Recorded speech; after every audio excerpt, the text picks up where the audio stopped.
and welcome to the A to Z of Sex. This is the show where I go through unusual sexual practices for your disgusting enjoyment. Today we are covering all terms beginning with the letter P, so let's get started. Pandering. A panderer is someone who provides a prostitute for a third person or convinces a prostitute to be one for a third person by providing a client.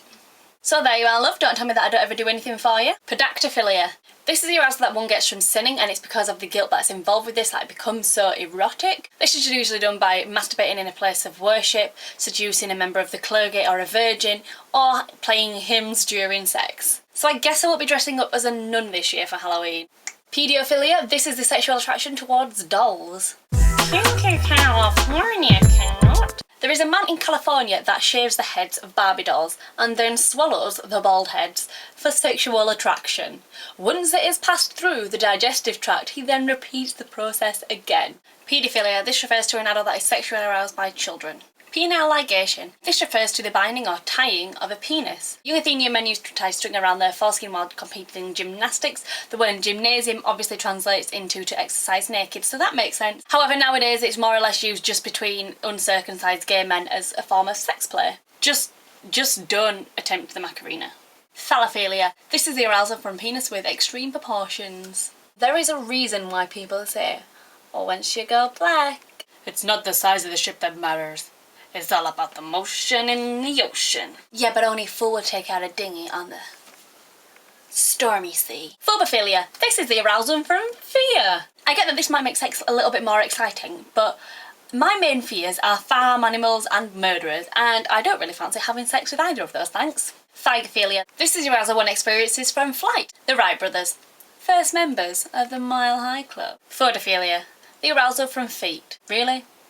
Even after watching Lord of the Rings? Psychocism. The arousal from being cold or watching someone that's cold. Well, we have to give Canada something. Phygophilia. This is the arousal from kissing, licking, and groping ass. And I don't see anything wrong with it.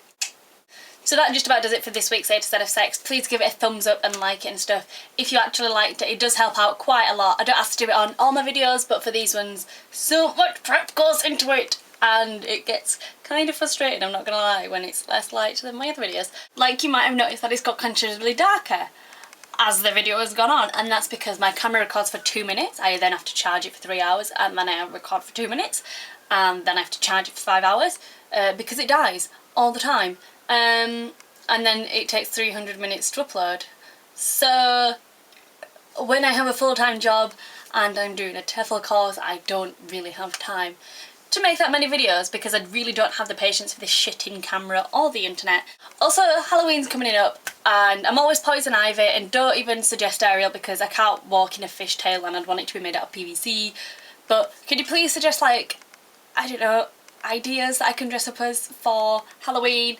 Not Ariel, definitely not Jessica Rabbit, I don't have the assets for that at all. And it also has to be something that I can work in because at work we always have to dress up. If you have any weird and wonderful sex facts or anything that begin with the letter Q, please leave it as a video response down below and I'll include it in, you know, the next episode, whenever that might be. I was tempted to say next week, but let's be honest, next week. Thank you very much, goodbye.